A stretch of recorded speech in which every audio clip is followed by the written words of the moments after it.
I'm Sisyphus, and this is What You're Missing. This is, I guess, an add-on to the blog and the Twitter account that I've got, and it'll be a discussion on gaming, the gaming industry, and all of the various things that go along with that. So it's a work in progress. It will probably evolve as I learn more about this whole video thing.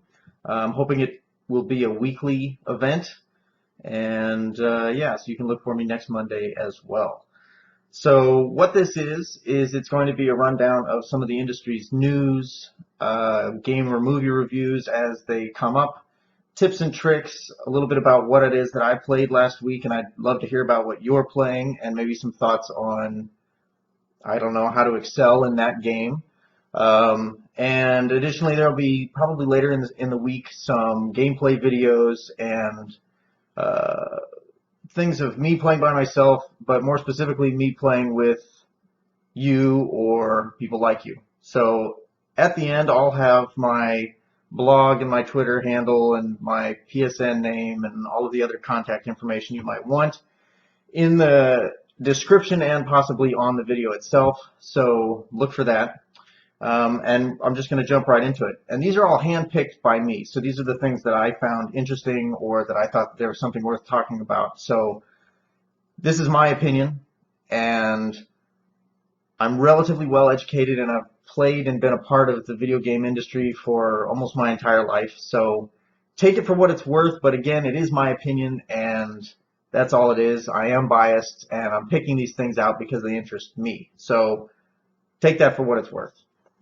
So the first item on the news list from last week is that Zynga, which is a video game company for those of you that don't know, they're responsible for games like Farmville, Mafia Wars, I think there's Cityville and a number of other games like that. And a few years back, around 2008, 2009, you might remember your entire Facebook feed being completely flooded with invites to join somebody's mafia or to water plants in somebody's farm. And to be quite honest, all of those games, I think they're being termed as social or casual games, are kind of the butt of many jokes within the video game industry. So Zynga is sort of the grandfather of that genre of games, or at least they were. And I read an article this week about how from the beginning of 2013, when their daily active user base was at around 53 million users, to the same time this year, so over the course of 12 months, their user base has dropped to 28 million users on a daily active user base. Now, around July of last year, Zynga lost their CEO, who actually got himself in the news, and if you look up articles on it, there are a couple, not the least of which being the two that I read last week about both this CEO and the shift of power and the overall future of the company. But they're over at Ars Technica, and I'll post a link probably right around in here somewhere. But it's very interesting discussion about kind of what his vision was and the way he led the company and what the overall mission that they had was. And he got ousted in around July of last year. And what's his name? Don Matrick, there it is. Don Matrick from Microsoft of Xbox fame was actually brought in to be CEO at the beginning of July last year. And in his quarterly announcement, discussed about how there would be turmoil for the next 6 months to a year. And I guess turmoil was very accurate because they lost almost half of their user base. So it'll be interesting to see what happens from there and what Don is able to do. And no, we're not on a first-name basis, so I guess what Matrick is able to do from there. But the last quarter of 2013 showed 27 million users. The first quarter of 2014 showed 28 million, so they picked up a million. So I don't know. They're still at half of what they were last year, so it's not looking good. The next item on the news list is, and I'm sure all of you have heard this, because it's been out a couple weeks, the NPD data came out for PS4 and Xbox One sales, and Sony was claiming that they had sold through or sold to consumers 7 million units, as opposed to Xbox and Microsoft claiming that they had sold 5 million units. But the The difference and the distinction that you need to make between numbers when you see them. Sell in is the amount of inventory that a company has sold to stores like Best Buy, GameStop, Walmart, Target, Amazon, things like that. And so that's just putting stock on a shelf. That doesn't mean that people actually have bought any of those. That just means that the stores have shown that much interest and bought that many units. Sell through is the actual units that have been sold to consumers. And so with the 5 million that have been sold in to retailers for Microsoft, people estimate that probably about 500,000 of that inventory is still on shelves. And a good way to get an estimate of how each of these companies is doing is if you go down to the store and you try to pick up one or each of these consoles, you'll notice that Xbox Ones are always available on the shelf and PS4s are largely not. So that's a good indicator of the overall demand as opposed to supply. If you're really interested in it, in the whole economics of consoles and retail management and inventory and the whole operations portion of it, there's a lot of information that you can find on the Wii and the way they managed their inventory when they released the original Wii, not the Wii U debacle that we're all dealing with now. But the original Wii actually is a very interesting story, and the fact that there were shortages for years after it launched and that it created this sort of false demand or a really overly blown up hype about the unit itself was all by design within Nintendo. And so it's an interesting story. I think there's a book on it. I don't remember, but if not, there's a lot of information on the web. You can go and check it out. It's a good read. Beyond that, moving towards PlayStation, because I don't own an Xbox, I apologize again. Like I said, this is biased, but it's where I'm at. So I own PlayStations, and I'm a member of PlayStation Plus, which means that every month I get free games. And so for those of you who are also PlayStation Plus members, or perhaps to entice you to become PlayStation Plus members, May's list of games that are being offered for free came out this week. And for the PS4, you've got Stick It to the Man, which I've never heard of or seen, but I would guess it's another indie game. PS3 has Puppeteer, which was made by, I believe, Media Molecule, which is the same company that made Little Big Planet. And it has kind of it looks like a similar feel, but I've heard it's a great game. Pro Evolution Soccer 2014 is also offered. I know FIFA is the big name in this market, but that's gotten great reviews, and I always see it on Steam, so that's probably worth checking out if you're a soccer fan, especially because it's free, and it's hard to beat free. I've got a follower on Twitter who's actually really going to like this next one, Skullgirls. If he doesn't have it already on the PS3, it's free next month, so maybe I'll be able to play some games with him. And the PS Vita has 2 games coming to it, which is Surge Deluxe and Limbo. I played Limbo on the PC. It's a creepy little game. It's actually pretty cool. It's a little bit of puzzles. It's a little bit of a platformer. Check it out. But don't be alarmed. It is creepy. I warned you. I've done my part. So on a more comedic front, I've also seen reports that there's a drowning simulator that's coming out. Now, I'm not really sure what you can say about a game that simulates drowning, but then there's a farming simulator and a street cleaner simulator, along with train simulators and plane simulators and simulators for pretty much everything. So I guess, I don't know if this means that we've reached rock bottom yet, but we're close. So there's a drowning simulator that's coming out if you are into drowning. Or, I don't know, maybe there's a therapeutic value to playing a game on drowning if you suffer with a fear of drowning. Maybe you could play this game and, because it's not, I don't know, I'm reaching, but that game's coming out and I guess you could look for it. I played a little bit of the Goat Simulator, a lot better than I thought it would be, being a goat, so maybe drowning is better than I think. I don't know. Anyway, next topic on the list is Twitch streaming. For those of you that don't know, live video game streaming has become a very popular thing. So popular, in fact, that if you list out the top uses of internet bandwidth, Twitch, like this one website that does predominantly video game streaming, like live video game streaming, accounts for, it's in one of the top 10, or I think it's the top 5 actually. I was at GDC last year in 2013, and I listened to the chief revenue officer, I think, of Twitch give a talk. And he told us that Twitch is responsible for 95% of the live video game streaming market. 95%. Do you know how unprecedented that is in any market to have one company be that dominant? There are other people like Ustream, or I think YouTube is probably on the climb, but Twitch is just it's a force to be reckoned with, basically. It's available on, I think, Xbox One to stream your games from there. It's also available on PS4, and it's pretty simple to stream your games on the PC to Twitch as well. A few statistics that you might know: 58% of Twitch viewers spend more than 20 hours per week on their site. That's like, if you think about how much TV you probably watch at home, that's how much a lot of that almost 2/3 of their entire user base is sitting and watching other people play games. I won't lie, I play a little bit of Titanfall.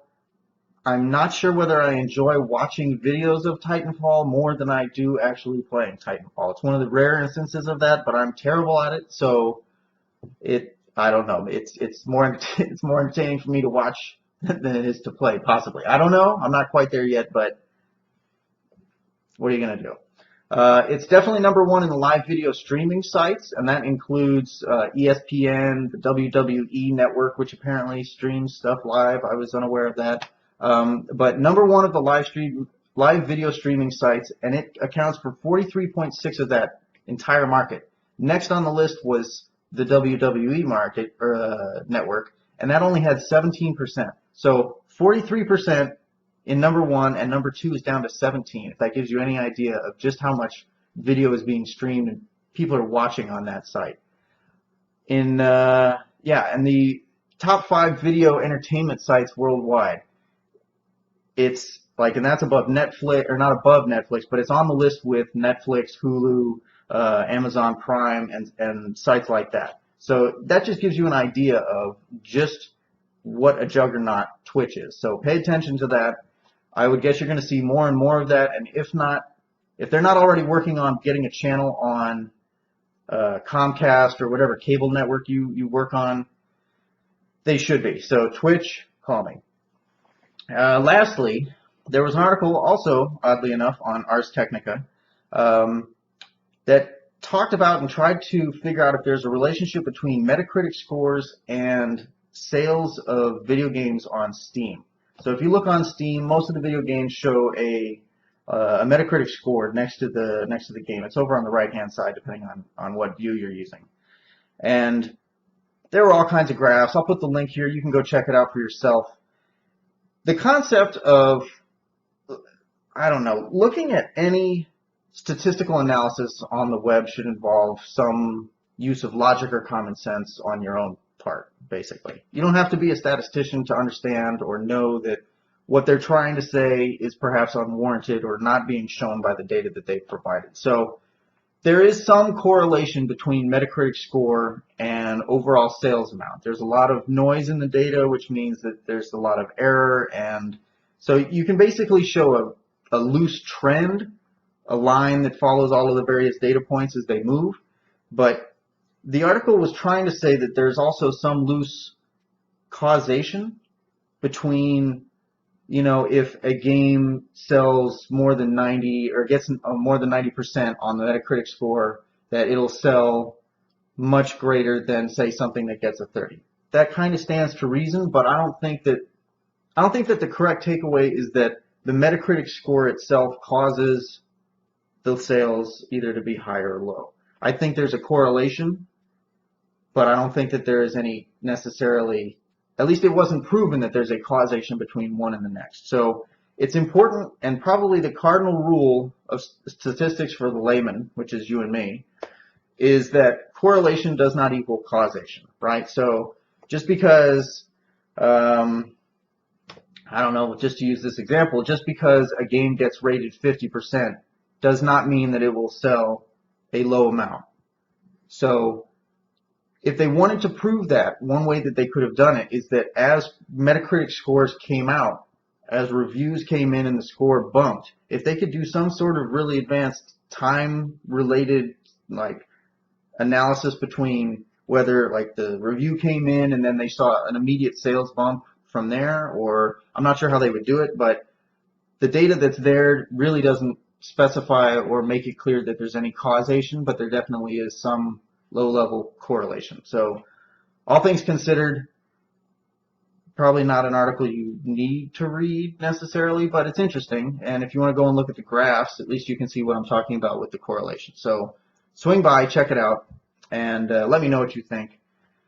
Maybe there is a causation tie there, but I don't see it. So we can talk about it. I'm more than happy to. I kind of get a kick out of this sort of thing, so bear with me. Next on the list now, these are the games that I played last week, and I'd love this to be sort of a communication, and you can feel free to email me at the email address that's listed in the description below as well to tell me what you played and your thoughts on those games.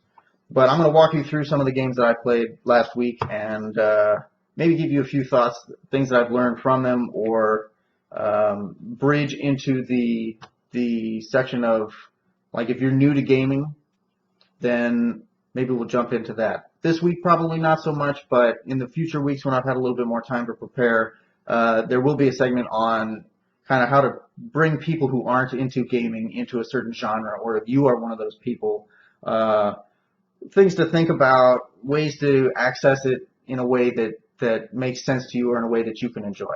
So that won't happen this week, but maybe in future weeks. So the games that I played last week, there's a game called FTL, which stands for Faster Than Light, and it's kind of this, it's a little indie game, and it's a turn-based space exploration type. I don't know, it's hard to explain, but somebody explained it or used the term roguelike that there's a certain genre called roguelike. I learned that 2 days ago, so as I learn more about that, I will perhaps try to educate you as well. But that's FTL. A couple tips for succeeding at FTL, because it's a difficult game. You go through different sectors as you move towards the end of your race. Basically, you're a scout ship, and you discover that the invading armada of whatever, rebels, I think it is, I don't know, that they are coming, and they're slowly behind you, advancing through the systems as you move forward, and your job is to go to your home fleet to warn them and protect them from the invading armada. So it feels kind of like a race when you get into the game, but the biggest advice I can tell you, don't start on normal, start on easy. I always play on normal. I don't usually play on easy at all, but trust me on this one. Start on easy, and don't race to the end of every sector. Spend as much time in each sector as you can, because you're going to get resources from each little star that you jump to, and you're going to need every last resource you can get. So take as much time as you can as the fleet advances on you, and just jump at the very last second to the next one. That's my best advice. That's done worlds for me in that game. They recently patched it and added almost an expansion to it, so they've got new races, new ships, new augmentations and weaponry, and it's even more challenging. So there are a lot of different options and ways to play it. Definitely check it out. It's pretty cheap. I think it's $10 to $20 depending on when you find it. Good game though. I've been playing a lot of Diablo 3. I know that this isn't a new game. Almost none of these are really new games. So it's what it is. I've got a long game queue, and I'm getting through them. So I played a lot of Diablo 3 over the last few weeks, and I guess it was sparked by the expansion coming out. So I went in. A lot has changed since I played originally when it first came out, and changed for the better, I think. Most noteworthy is a lot of the loot that drops, and I would say like 90 to 95%, maybe 80%, is specific to your class. So you're not going to be running around as a barbarian having a bunch of wizard loot drop for you, which is infuriating, especially if it's legendary and you get this awesome piece and you can't use it. Yeah, it's frustrating. So that's a good game. I recommend it. I'd be happy to play with anybody. Loot is better when you're playing with more people, and it's a little bit monotonous as you go through these things by yourself, but I just hit level 70 on my wizard. I've got a few other classes to get through and play and learn, so let me know. Happy to play with you. The more the merrier. And I think you can get up to 4 people in a game in that one, but Yeah. So my obsession on that game is waning. Hopefully I won't spend quite as much time in it this week as I did last week. I also played Shadow of the Colossus. I know that this is an older game, and it was originally on PS2. I had it for the PS2, but I never really, I don't know, I never really played it much. I got like 3. The basic gist of the game is that you're going, I think that you're trying to save or resurrect your dead girlfriend. It's oversimplifying it, I know. But basically what you're doing is you're running out and you're finding these giants or these colossi, and you're killing them basically or conquering them. And so I think there's 16 in total, and I've gone through 11 so far, so I've got a few more to go before I beat it, and looking forward to that. It's a very unique game, and if you ever hear people talking about The Last Guardian and how it's this sort of mythical creature in the gaming world that was mentioned 8 or 9 years ago, and we still haven't seen it yet. It's still in development theoretically, but I saw a poster in someone's office once that was like 5 feet by 3 feet, and it was of The Last Guardian, and I think it was about a 5-year-old poster, and it was beautiful. And that's what actually made me want to go back and beat Shadow of the Colossus and sort of get into that. I've also got Eco, or Ico, depending on how you pronounce it, both of those on the PS3. And just to kind of reacquaint myself and get to know this game company and get more excited about The Last Guardian. So that's there. I also played and finally beat Infamous Second Son on the PS4, which also is a beautiful game. I don't know if you have a PS4, I would guess that you've probably played this or at very least bought it for yourself.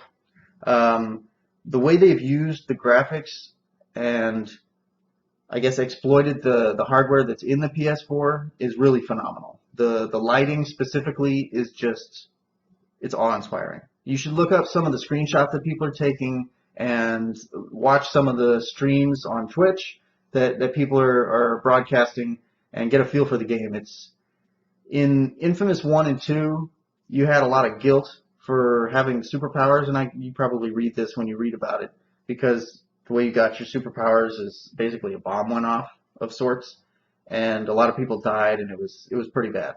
But in this game, you get to really enjoy having superpowers, and it's clear, and it's pretty fun. So if you haven't played it, check it out.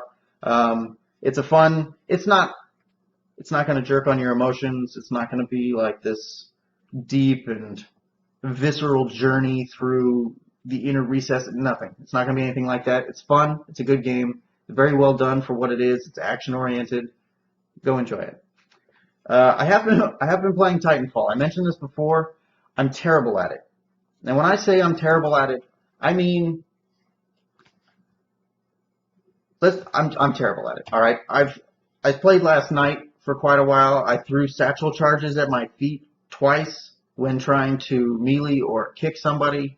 Obviously, that didn't work out very well for me. When I'm trying to throw a satchel charge, I'm kicking, so I will just see my boot show up instead of a little bag with explosives in it. There's also a video somewhere showing me trying to rodeo a Titan and learning that it was mine, and then being stuffed into the cockpit instead of rodeoing it. So I'm bad. It might make it more amusing to watch because I do terrible things like that. So I will be posting videos of me not only playing, probably less playing by myself, because you don't really want to hear me swear as I die 12 and 16 times in a match. But you may want to hear me talk to people and play with people that I know, and so I'll be posting some of those videos, and that'll probably be coming up a little bit later this week. So check those out. That may be more amusement than some of the others. So look for that, Titanfall. I actually had an opportunity to play a closed beta and a pre-alpha of a couple games this weekend, and I don't think I'm at liberty to talk about the pre-alpha, but the closed beta of EverQuest Landmark is what I've been playing. So I started my foray, if you will, into the MMO genre with EverQuest, the original one, And so learning about EverQuest Next and seeing what they're doing with Landmark is really exciting for me. So read up on it if you don't know about it. It's another MMO. It's probably coming out, I don't think this year. Landmark may be coming out this year, but the actual EverQuest Next isn't going to be coming out probably until 2015. So look for it then, read about it.